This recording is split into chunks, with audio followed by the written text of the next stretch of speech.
Hi friends అందరికీ మాఘమాసంలోని ఆదివారం 2 ఆదివారాలు కుదరలేదండి. ఇప్పుడు 3 ఆదివారం చేస్తున్నాను.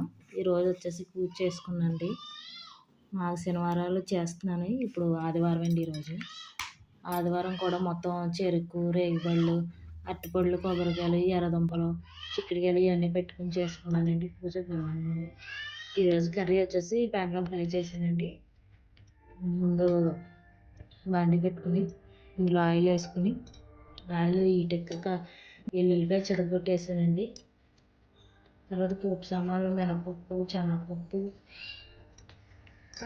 ఇవన్నీ జీలకర్ర, ఆవాలు, ఎండుమిరపకాయలు ఇవన్నీ తీసుకున్నానండి. ఎల్లుల్లిపాయ కొంచెం వేగిన తర్వాత మినపప్పు, శనగపప్పు వేసుకుని ఆయిల్ వేసుకున్నానండి. నెక్స్ట్ జీలకర్ర, ఆవాలు, ఎండుమిరపకాయలు కూడా వేసానండి. అది బాగా వేగిన తర్వాత కరివేపాకు వేసుకున్నాను. పచ్చిమిరపకాయలు కూడా వేసుకుని వేయించుకోవాలి.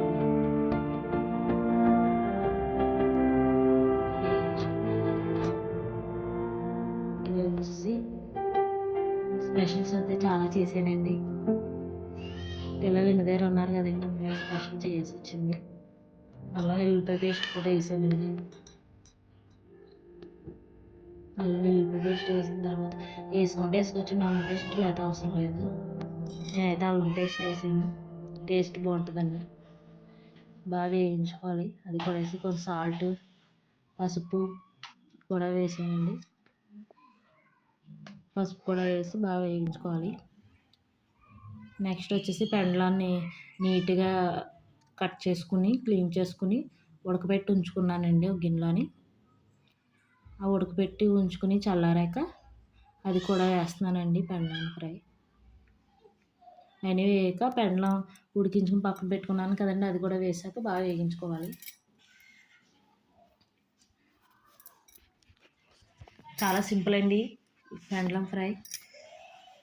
దీన్ని ఇగురు కూడా వండుకోవచ్చు, పులుసు కూడా పెట్టుకోవచ్చు.